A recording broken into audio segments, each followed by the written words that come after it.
morning and welcome to the latest edition of Wake Up with Wilder, our weekly look at the Old Dominion University football program. I'm Ted Alexander with the head coach, Bobby Wilder.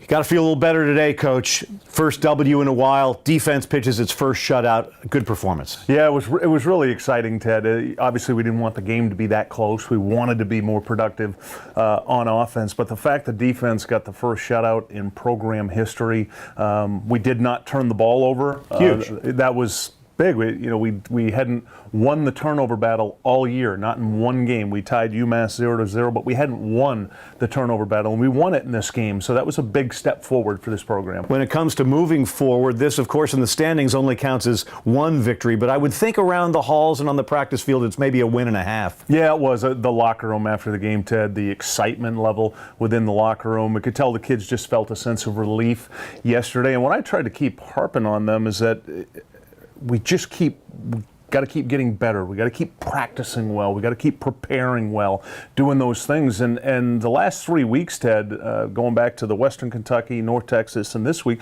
we've had really good practices, and guys have been focused. Now, offensively, obviously no touchdowns, a couple of field goal drives. What did Charlotte do well against your offense? What will you be working on this week to get better offensively? They tackled extremely well at the second and third level. We had a number of plays, Ted, that got to the second and third level, and we weren't breaking those tackles to make those explosive plays. They had been that way the last 3 weeks when they've been playing really good football. One of the top 3 teams in the nation, Ted, allowing the fewest explosive plays. They play a quarters defense, they're going to play off coverage, and they're going to come up and tackle you. So we got to break tackles better, but what I'm pleased with, Ted, is the fact that we ran 80 plays. We had the ball for 40 minutes. They only ran 49 plays because we possessed the ball and did a good job with it. Completion percentage for Stevie, again, is 60%. That's 3 weeks in a row, so we keep getting better in that regard, but Ted, we're not going to magically create explosive plays. It's just not going to happen right now. We have to keep working on getting better fundamentally.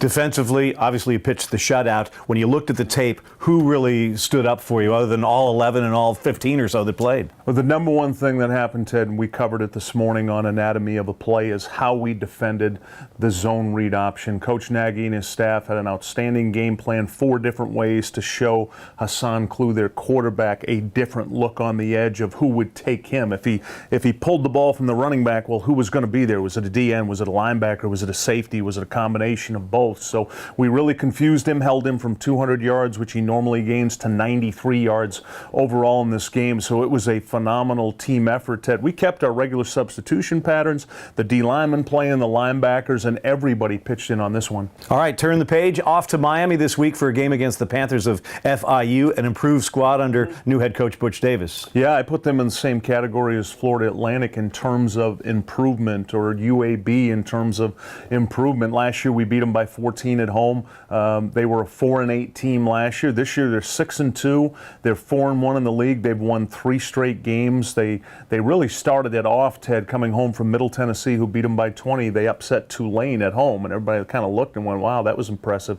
Then they have a bye week, go to Marshall, beat Marshall 41-30. This past Saturday, Ted, they played one of the most physical games you probably see anywhere in the country this year at home against San Antonio. It was a 14-7 game. It was a physical knockdown dragout that got them bowl eligible. They're now bowl eligible. So different team. They're doing a good job with the football, not turning it over. 4th-year quarterback, Ted. I mean, who wouldn't love to have a 4th-year quarterback? So they're playing good team football. Not turning the ball over. I like the sound of that. I do too. Monarchs did that with a win over Charlotte, and they'll try and do it down in Miami against FIU. Coach, well done. Enjoy the week of practice. Thank you. Have a great one, 12th Monarchs. For Bobby Wilder, I'm Ted Alexander. This has been Wake Up with Wilder on Monarch Media.